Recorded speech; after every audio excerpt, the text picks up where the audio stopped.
আজকে দাসপুরে ওপেন হয়ে গেল দাদা বৌদি বিরিয়ানি, তাই আমি ভাইকে নিয়ে চলে গিয়েছিলাম বিরিয়ানিটা টেস্ট করার জন্য যে কেমন। তো আমি ওখানে বসে খাইনি, বাড়ির জন্য প্যাক করে নিয়েছিলাম। ওখানে দেখলাম অনেক মেনুই ছিল, কিন্তু আমি আজকে অন্য কিছু না খেয়ে শুধু বিরিয়ানিটাই খেলাম। আমি গিয়েছিলাম বিকেলে, তাই অতটা ভিড় পাইনি। আজকে যেহেতু দোকানের ওপেনিং ছিল, তাই দোকানটা খুব সুন্দর করে সাজিয়েও ছিল, আর আজকে একটু অফারও ছিল। আজকে চিকেন বিরিয়ানিগুলো 80 টাকা প্লেট দিচ্ছিল।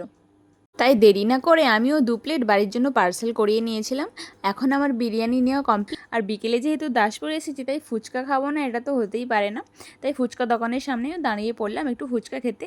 তোমরা কে কে আজকে এই বিরিয়ানি দোকানে এসছো আমাকে অবশ্যই কমেন্ট করে জানাবে।